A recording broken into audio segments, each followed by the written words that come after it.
Bonjour Devox, je suis très content d'être ici, j'espère que vous passez une bonne conférence. Je vais commencer par me présenter. Je m'appelle Denis Germain, je suis lead tech SRE chez Deezer. Depuis une douzaine d'années, je tiens un blog technique et si je vous en parle, c'est pas seulement pour faire mon auto-promo, c'est aussi parce qu'il y a les slides de la conférence qui sont disponibles dessus. Et je mets énormément de liens parce qu'en fait, je pourrais parler du sujet pendant des heures et j'ai peur qu'on me jette au bout d'un moment. Donc du coup, si vous voulez creuser un sujet, vous pouvez venir me parler, mais vous pouvez aussi aller voir les slides. De quoi on va parler aujourd'hui? Alors, je ne sais pas si vous avez remarqué, mais Docker et Kubernetes, c'est un peu hype. Et du coup, plein de gens en font, alors pour des bonnes ou des mauvaises raisons. Et le problème, c'est que les hackers, ils adorent ça. Les gens qui font des technos sans savoir vraiment pourquoi. Et donc du coup, le but de ce talk, je vais vous parler des gens en fait qui ont fait du Kubernetes sans le sécuriser et des conséquences que ça a eu, plutôt mauvaises. Alors, je commence ce talk par une peut-être petite précision. Donc souvent, quand vous allez vous retrouver avec un crypto miner sur votre cluster Kubernetes, ça va probablement être plutôt un crypto miner de Monero, pardon, qui est une monnaie qui est plus difficilement traçable que le Bitcoin, qui n'est pas du tout anonyme, contrairement à ce qu'on peut penser parfois. Mais d'abord, c'est quoi Docker et c'est quoi Kubernetes? Alors je vais essayer de ne pas passer trop de temps là-dessus, je vais partir du principe que vous savez à peu près ce que c'est. Allez, on va profiter du fait qu'on est ensemble. Est-ce que vous pouvez lever la main ceux qui ont déjà utilisé Kubernetes au moins une fois? Ok, d'accord. Bon, je vais passer très vite alors. Et en production? Ok, d'accord. Ok, du coup, je vais gagner du temps sur cette partie. Donc, Docker, technologie de conteneurisation d'applications, sortie en 2013, qui utilise majoritairement des fonctionnalités du kernel Linux, donc les namespaces et les cgroups, pour ne nommer que. Euh, une interface qui est quand même plutôt simple. Et en plus de juste le runtime, un magasin d'images, le Docker Hub ou les registries, qui permettent de déposer ces images une fois qu'on les a fait et de les réutiliser facilement. Docker et ses promesses rend l'infra facile pour le dev. Donc on a un gros binaire immutable qu'on va déployer et on aura toujours la même chose qu'on le déploie sur un serveur ou qu'on le déploie sur une machine de développement. Ça a un intérêt aussi, ça a plusieurs intérêts, c'est que justement les mises en prod vont être reproductibles. Et aussi, le deuxième intérêt, c'est que ça facilite le déploiement d'applications. Donc, par exemple, quand je suis développeur, j'ai pas forcément envie de savoir comment on fait pour installer proprement un serveur Apache. Il y a des gens qui savent très bien ça mieux que moi. Et je récupère leur image Docker. Il y a déjà toutes les bonnes pratiques. Ça, c'est la théorie. Dans les avantages qui étaient souvent mis en avant au début et avec lesquels j'étais pas forcément toujours d'accord, en gros, ça dépend du contexte. Mais souvent, il est dit que les conteneurs permettent de faire des économies. Alors, il faut dire par rapport à quoi?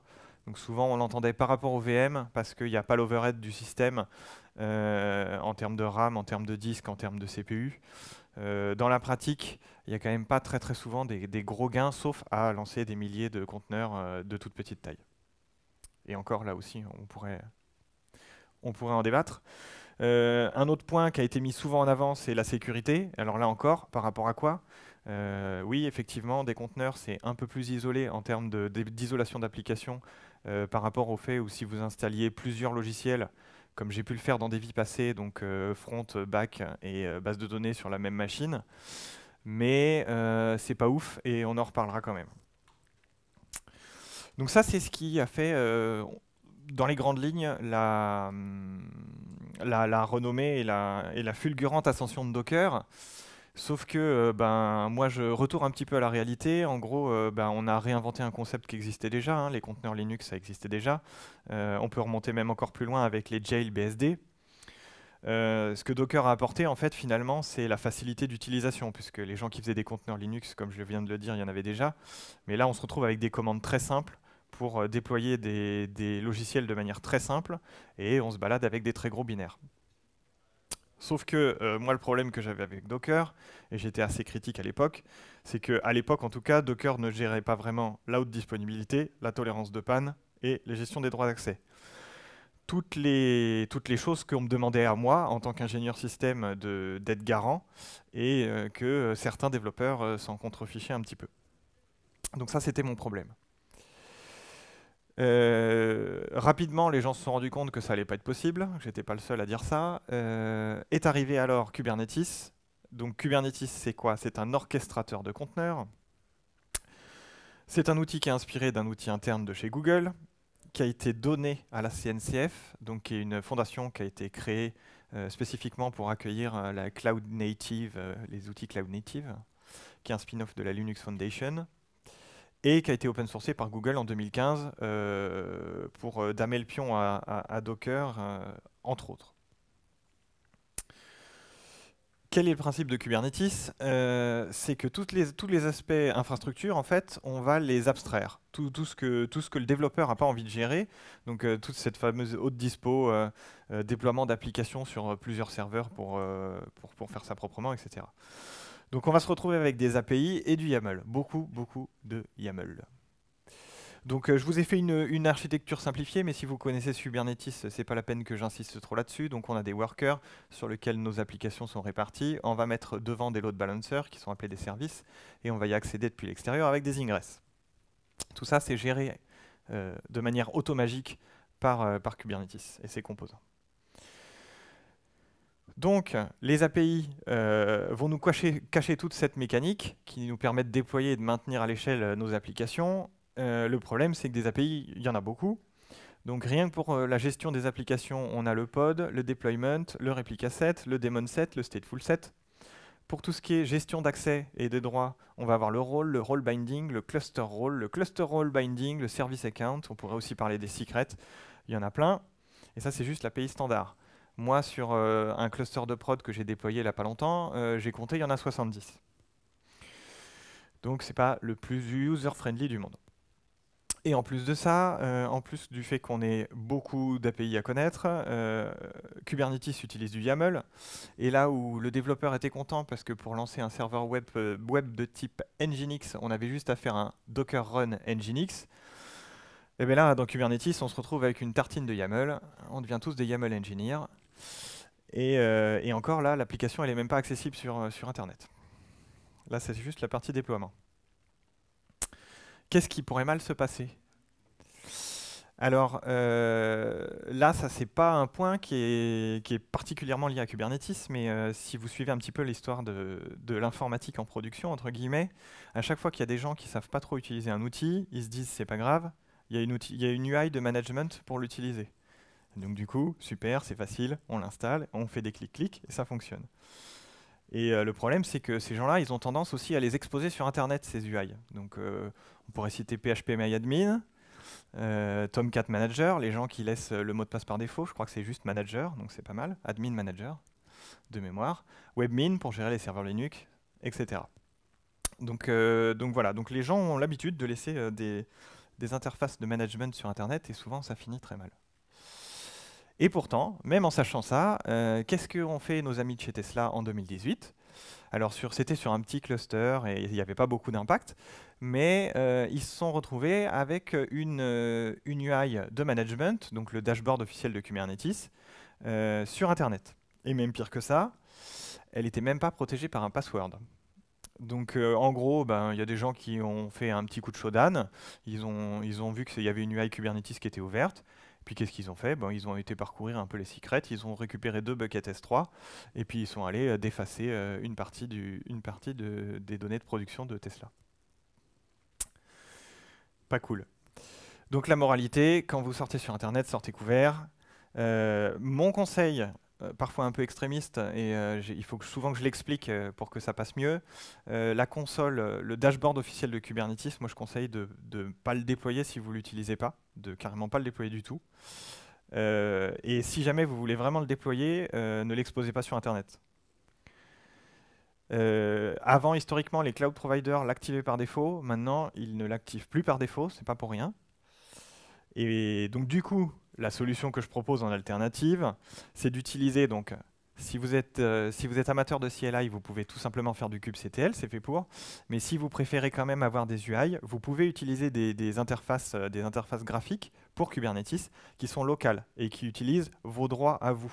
Donc de 1, ça ne sera pas exposé sur Internet, et de 2, ça n'aura pas plus de droits que ce que vous avez vous. J'en cite deux, il y a Octant et Lens. Si vous voulez plus d'infos, il y a les stands de VMware et de Mirantis qui sont là et qui pourront vous en parler. Elles marchent très très bien et elles sont gratuites. Et dans deux styles différents, elles sont vraiment bien. Et pour tout ce qui est métrologie, métrique, alerting, bah, utilisez les outils qui sont faits pour. Hein, donc Prometheus, Grafana, ça marche hyper bien. Ou éventuellement des outils tiers comme le chien violet pour ne pas les citer. Un autre exemple dans la même veine, alors un peu plus récent du coup que l'exemple de Tesla, il y a eu coup sur coup des hackers qui ont attaqué des dashboards d'administration, dont un qui s'appelle Kubeflow et l'autre qui s'appelle Argo Workflow. Donc c'est plus récent, ça c'est 2019 et 2020 ou 2020 et 2021, je sais plus. Dans les deux cas, en fait, c'est des dashboards qui servent à planifier des tâches de machine learning. Et qui dit machine learning dit serveur avec des GPU. Et quand on a des crypto-miners, c'est bien d'avoir des serveurs avec des GPU. Donc voilà, évitez de vous faire voler vos GPU, ça sera quand même beaucoup plus sympa. Donc là, on a parlé de trucs de base. On peut parler maintenant un peu d'authentification. Donc, Kubernetes, by design, ajoute plusieurs modes d'authentification, et dont un qui est celui qui est activé par défaut, qui s'appelle le Role-Based Access Control. Concrètement, ça va nous permettre de donner des droits fins par type de ressources et par type d'accès. Et donc ça, c'est très très fort, parce que du coup, ça va nous permettre d'affecter à des groupes d'utilisateurs ou à des applications des droits, et ainsi d'appliquer le principe de moindre privilège. Alors, vous connaissez peut-être ce principe, mais au cas où, pour être sûr. Donc là, je vous ai mis un exemple de RBAC, où en fait, d'un côté, donc, on va avoir un rôle qui va nous permettre, donc qui s'appelle PodReader, qui va nous permettre de lire les ressources de type pod, donc de faire des get, des watch et des lists, sur le namespace default. Et je vais donner à l'utilisateur Alice, via un role binding, ce droit PodReader, qui va lui permettre donc de lire les fameux pods dans le namespace par défaut. Et là, on voit tout de suite que du coup, si jamais pour une raison ou pour une autre, le compte d'Alice est compromis, eh ben, l'attaquant il sera quand même bien embêté parce qu'il ne pourra pas faire grand-chose avec. Et je me suis auto-spoilé, voilà. Donc, l'accès à l'attaquant sera limité par un périmètre donné, donc le namespace, donc la fameuse subdivision logique du cluster, et des types d'actions donnés. Dans la pratique, moi ce que j'ai remarqué, donc dans les différentes entreprises où je suis passé et où le RBAC n'avait pas été forcément fait de manière très très assidue dès le début, c'est que c'est un vrai chantier, et surtout c'est très difficile à mettre en place a posteriori. Donc mon conseil, c'est vraiment si jamais vous vous lancez dans Kubernetes ou que vous venez de commencer Kubernetes, posez-vous, arrêtez-vous, essayez de déterminer qui doit avoir accès à quoi et appliquez tout de suite les moindres privilèges, parce que c'est pas une fois que vous aurez la moitié de vos applications en prod qui auront trop de privilèges et que vous voudrez leur retirer, bah vous allez couper des trucs en prod, et c'est quand même plutôt pas cool. Le problème, c'est que bah, si vous avez beaucoup d'applications, beaucoup d'utilisateurs, vous allez vous retrouver avec beaucoup de règles RBAC. Donc du coup, il y a des outils qui peuvent vous aider à auditer les règles RBAC que vous avez mises en place. Donc il y a un plugin qui s'appelle Auth-Canaille sur kubectl. Il y a un autre plugin qui s'appelle Whocan de Aqua Security. On en reparlera souvent de ces gens-là. Et il y a un outil complet qui s'appelle Kubiscan de CyberArk, qui est pas mal aussi. Hop là, je suis passé. J'ai vu qu'il y avait des gens qui prenaient des photos, désolé. Alors, un vrai problème que j'ai avec Kubernetes, c'est vraiment très ennuyeux, je trouve, c'est qu'en fait, les seuls utilisateurs que vous pouvez créer dans Kubernetes, réellement, c'est ce qu'on appelle des service accounts. Et en fait, les service accounts, comme leur nom l'indique, c'est fait pour gérer les applications ou les démons. C'est pas fait pour gérer les utilisateurs, les personnes, vous, moi, Alice, Bob. Et ces service accounts, en plus, ils ont un deuxième défaut, c'est que soit on peut authentifier donc ces service accounts avec des certificats, soit on peut les authentifier avec des tokens JWT. Et à l'usage, en fait, c'est assez pénible à gérer. De temps en temps, il faut refresh les tokens. Les certificats, ils sont difficilement révocables, pardon. Et donc du coup, ce qu'il faut faire, heureusement que donc l'API serveur de Kubernetes est compatible au IDC. Donc il faut rajouter une authentification de type OpenID Connect qu'on va plugger sur notre RBAC. Donc c'est-à-dire que les groupes d'utilisateurs qu'on va récupérer d'un identity provider, eh bien on va les plugger sur nos cluster roles et nos rôles. Si jamais vous n'avez pas d'identity provider compatible au IDC, je sais pas, un vieil AD, un vieux LDAP, que sais-je encore, quelque chose qui fait que du SAML, vous pouvez utiliser ces deux outils tiers. Donc il y en a un qui s'appelle Dex, qui est tout simple, qui est juste une plateforme entre un identity provider et Kubernetes. Et sinon il y a Keycloak. Alors c'est beaucoup plus compliqué, mais du coup on peut faire beaucoup plus de choses. Ça peut être utile au cas où vous avez besoin de faire de la fédération de plusieurs annuaires. Alors, moi, depuis que je suis ingénieur système, on m'a appris quelque chose. C'est que quand il y a un problème, c'est toujours la faute du réseau. Et ça, c'est très très important. Donc je vous ai remis, mais même vu que vous connaissez tous Kubernetes, je vous ai remis une petite vue simplifiée de Kubernetes. Donc on a un serveur d'API, là où on a toutes nos API et avec lequel on va interagir en kubectl. Ce serveur d'API, il stocke toutes les données dans une base de données clé-valeur qui s'appelle etcd. Sur les serveurs qui vont lancer nos applications qu'on appelle des workers, on va avoir un kubelet qui va aller demander à l'API serveur qu'est-ce qu'il doit faire, grosso modo, je simplifie, et un kubeproxy qui nous permet de sortir d'Internet. Et aussi un container runtime, donc historiquement c'était Docker, maintenant ça va plutôt être containerd le plus souvent. Et donc voilà. Et donc tous ces composants, il se trouve que tous ces composants, en fait, ils ont tous des API. Donc là, ce qu'on va faire, c'est qu'on va mettre du TLS partout. Tous les flux, il faut les chiffrer. Donc tout ce qui va être communication, même interne dans votre cluster, il faut tout chiffrer. Donc que ce soit l'API serveur, TCD, le kubelet, tout est chiffré. Donc évidemment, si c'est chiffré, ben, ça sera plus difficile de déchiffrer. Hein, voilà, donc c'est le fameux point Captain Obvious. Dans un autre genre, en fait, ce qui est aussi intéressant quand on chiffre tout, c'est que c'est plus difficile de faire des attaques par l'homme du milieu, comme on dit en bon français, du man in the middle. Et donc, là encore, pas d'API sur Internet. Donc là, j'ai 3 exemples, mais enfin, certains super graves. D'articles de la presse qui expliquaient qu'il y avait des gens qui avaient laissé donc 2000 Docker Engine donc via une simple requête showdown, hein, c'est comme ça qu'ils ont trouvé, accessible sans protection sur Internet. Donc là, bah, c'est trop simple, quoi. Je fais ma requête showdown, je lance un crypto miner et à moi la fortune. Alors pire que tout, là, c'est Digital Ocean qui pendant un moment avait laissé ses bases de TCD ouvertes sur Internet. Donc là, bah, voilà, la moindre faille et direct des attaquants pouvaient prendre la main sur les Kubernetes managés. Un moins grave, mais quand même assez parlant, c'est la société Andy qui avait un de ses collaborateurs qui avait lancé un petit cluster de Kubernetes de test pour tester quoi. Et sauf qu'il n'avait pas sécurisé le kubelet et donc là c'est pareil, on peut attaquer le kubelet et on peut aller directement en fait communiquer avec le container runtime et lancer des conteneurs malicieux. Donc au-delà de ces flux qu'on a chiffrés, un deuxième problème que j'ai avec Kubernetes, c'est que par défaut, en fait, dans le réseau interne de Kubernetes, tous les conteneurs peuvent discuter avec tous les autres conteneurs. Donc on a un réseau à plat avec strictement aucune limitation, c'est totalement open bar. Et ben, du coup, c'est pas sécure. Parce que si jamais vous êtes sur une application de type 3 tiers, alors je sais que c'est pas le plus sexy, mais on en fait encore et ça marche très bien. Vous n'avez aucune raison que votre front discute directement avec votre base de données. On va souvent passer par le back, enfin, dans la plupart des cas, on va dire. Et donc du coup, eh ben, il va falloir mettre en place une politique de firewalling et ça c'est disponible dans Kubernetes, c'est les network policies. Alors quand je dis disponible, ça dépend du réseau, du plugin réseau que vous avez installé, parce qu'il y en a qui ne les supportent pas. Mais on va dire que si vous utilisez les stacks un peu modernes, ça devrait le faire. Et donc vous allez devoir faire une carto de tous les flux, de qu'est-ce qui est autorisé, qu'est-ce qui n'est pas autorisé. Et là aussi, c'est un gros chantier. Vous n'allez pas pouvoir le faire du jour au lendemain si vous avez déjà mis le conteneur. Si vous voulez voir un petit peu la tête que ça a, vous allez voir, c'est super simple. Donc ça, c'est le graphe des network policies de Montobank, qui est une néobanque de je sais plus quel pays.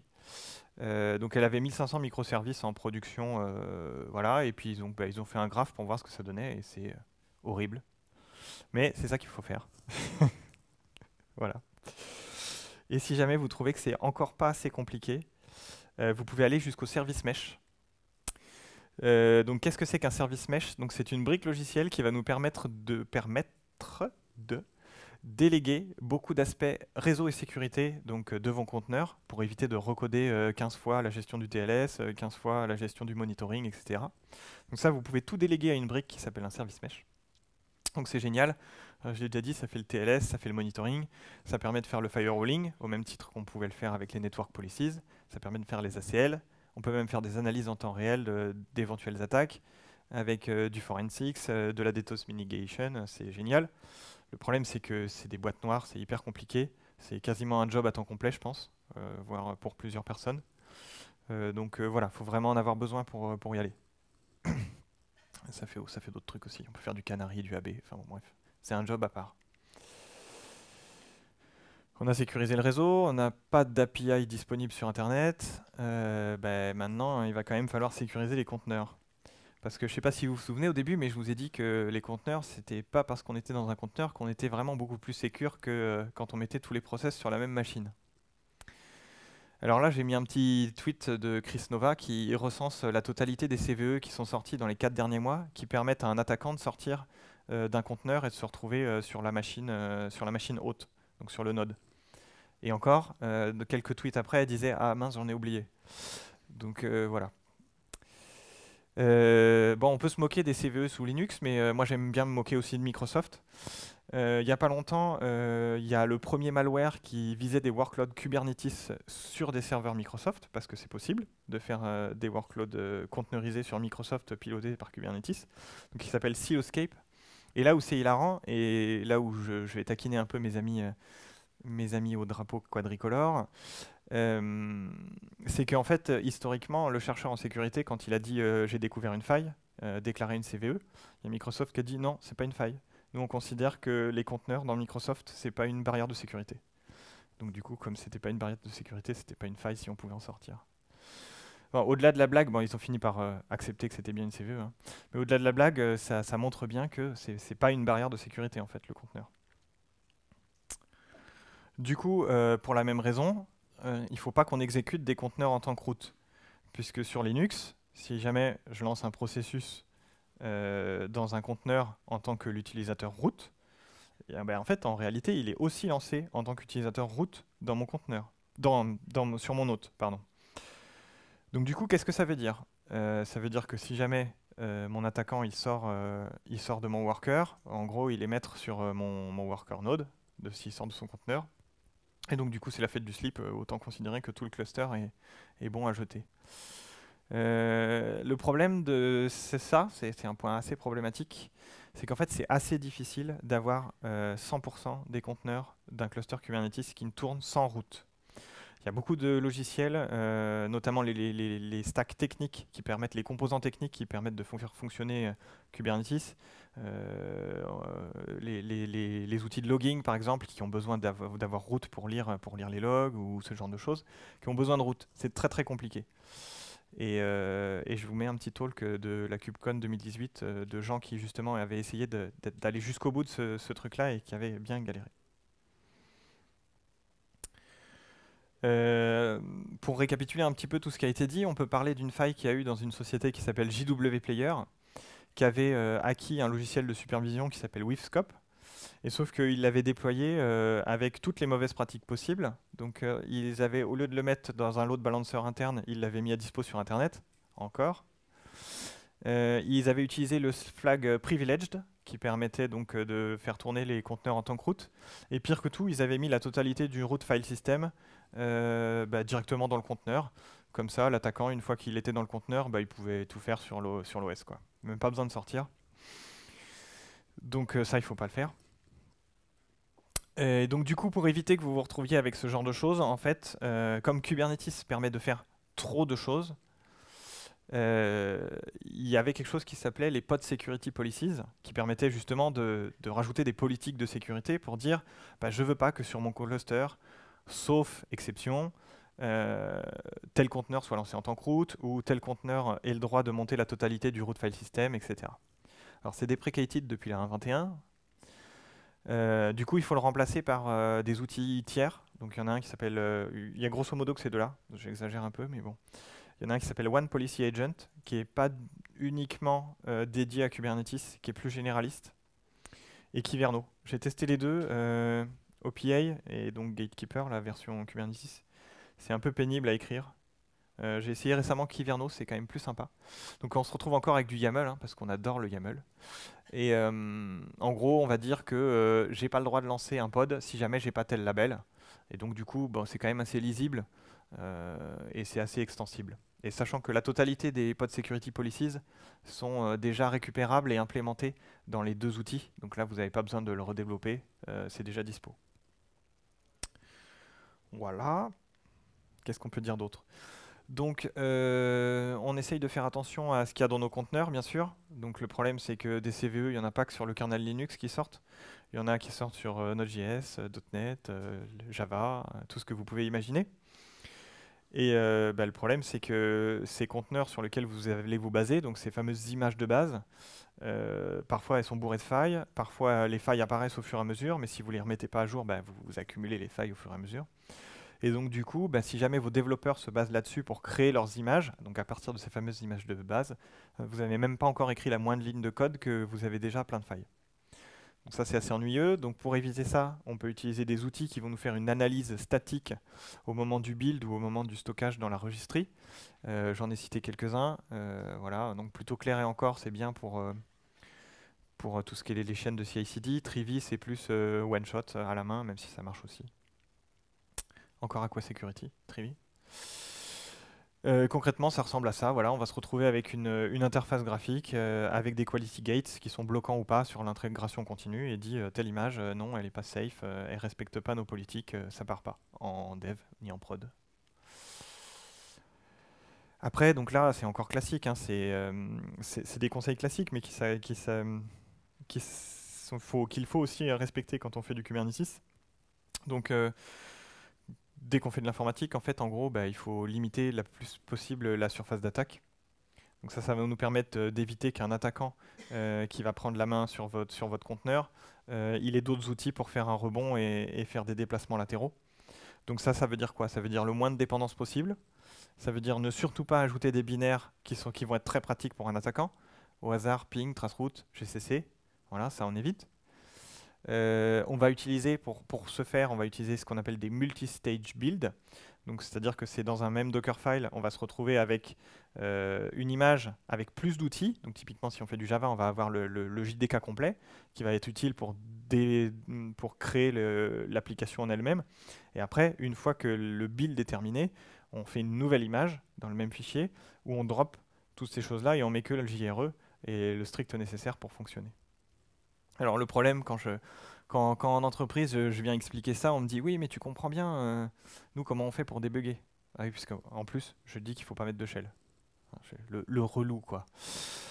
Donc effectivement, oui, c'est relou, c'est vrai, mais c'est comme ça. Alors heureusement, dans les versions plus récentes de Kubernetes, il y a une nouvelle fonctionnalité avec la CLI kubectl qui s'appelle kubectl debug, qui va vous permettre de lancer un conteneur éphémère collé à votre conteneur et qui va du coup permettre d'avoir un accès avec la totalité de vos outils de debugging et un bash sur des conteneurs qui normalement n'en ont pas.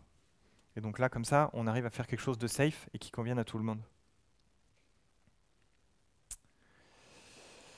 Donc là, j'ai parlé de la registry. Donc pour le déploiement, une fois que vous avez déployé des trucs, on va aussi devoir auditer ce qu'on a déployé pour voir si on respecte les bonnes pratiques, pour voir si les apps qui sont déployées n'ont pas trop de risques. Donc je vous ai mis deux tools, KubeAudit, KubeScan, qui vont pouvoir permettre de vous montrer là où vous avez fait des trucs pas très glop pour à corriger en priorité.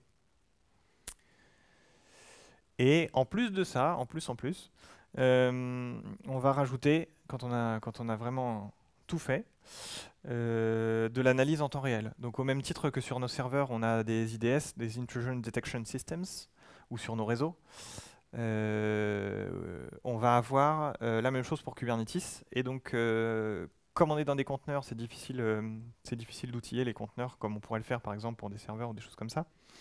On va s'appuyer beaucoup souvent sur des outils de type qui utilisent des fonctionnalités dans le kernel eBPF. Alors ça bouge beaucoup, donc il faut vraiment avoir des kernels très récents pour que ça marche bien.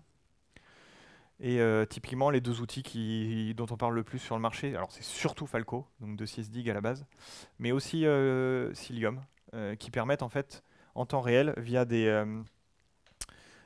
heuristiques, de savoir qu'à un moment donné, dans un conteneur, on a détecté comment on dit, des comportements anormaux. Donc typiquement, là, dans l'exemple de Falco, si je me souviens bien, je me souviens plus ce qu'il cherche, mais il voit qu'il y a un shell qui a été attaché à un conteneur, donc ce qui n'est pas forcément normal, surtout, enfin, ça veut dire que vous avez laissé un shell du coup.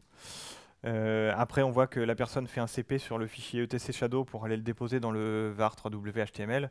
Donc là, typiquement, ça c'est quelqu'un qui est en train d'essayer de récupérer les mots de passe de la machine worker pour faire du rebond après. Donc là, typiquement, tout ça, ça peut être bloqué automatiquement ou à minima, vous envoyez des alertes en temps réel pour vous dire il y a un truc qui ne va pas. C'est très très fort, Falco et Cilium aussi. On a parlé des conteneurs, mais ces conteneurs, ils tournent sur quoi? Sur de l'infra. Bon, on a déjà dit que c'était la faute du réseau, mais bon, des fois, c'est quand même un peu la faute de l'infra. Donc Kubernetes, bah, c'est un logiciel. Donc comme tout logiciel, il y a des failles de sécu.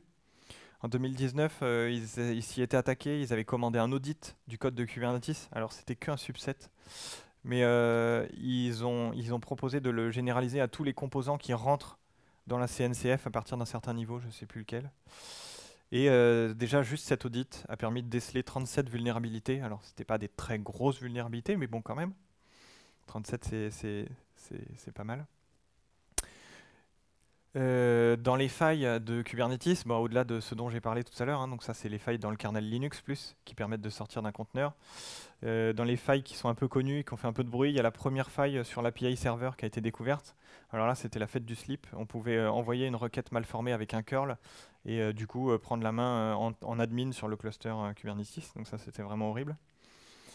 En 2019, il y avait une faille sur runC qui permettait de sortir du conteneur. Bon, il y en a d'autres, hein, on a vu maintenant. Voilà, avec les articles de presse qui en parlent. En 2020, on avait une faille dans le controller manager. Donc le controller manager, c'est un bout de la sauce magique de Kubernetes dont je ne vous ai pas parlé. Et donc voilà, c'était quand même un peu embêtant. En 2021, il y en a eu plein d'autres. Hein. Voilà, je ne fais plus la liste à force. La moralité, c'est qu'il faut mettre à jour régulièrement. Et là encore, c'est un problème parce que c'est pas forcément simple. Alors si vous faites du Kubernetes avec juste des workloads stateless, ça va aller, ça va bien se passer. Vous allez juste sortir des nœuds et puis les mettre à jour et puis les remettre. Et puis si jamais vous avez bien paramétré vos applications, vous n'avez même pas besoin de vous prendre trop la tête.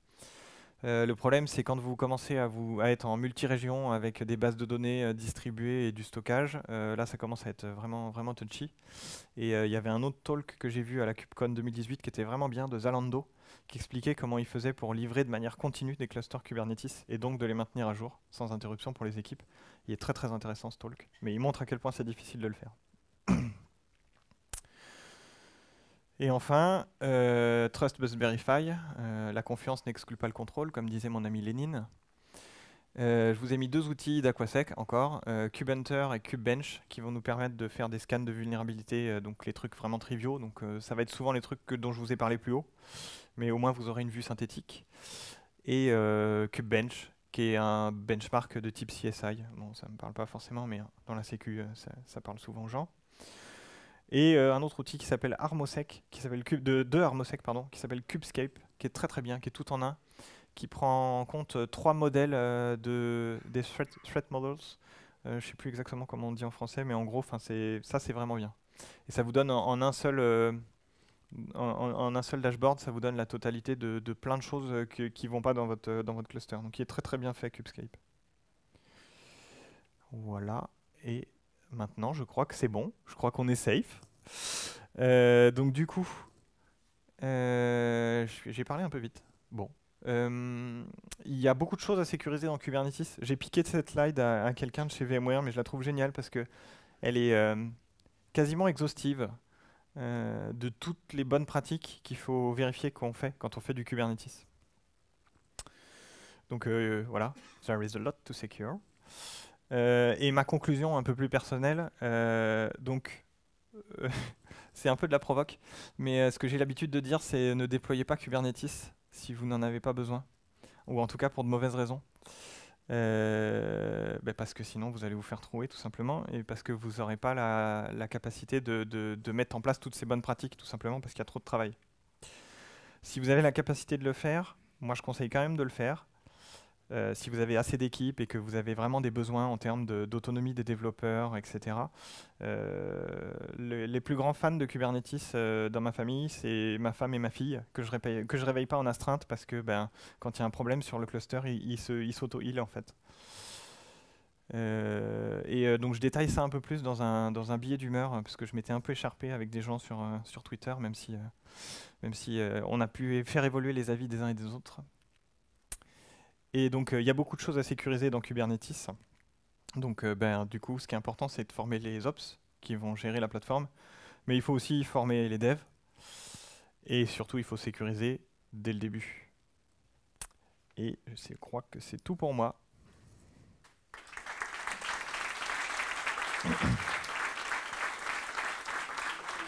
Oui, oui. Oui, je les répète, il n'y a pas de souci. Du coup, hop, si vous avez des questions, on a du temps. Pas de questions? J'ai été trop clair. N'hésitez pas. Hein. Ah, j'ai une question.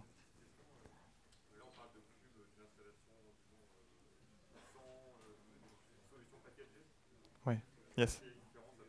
Oui. Yes.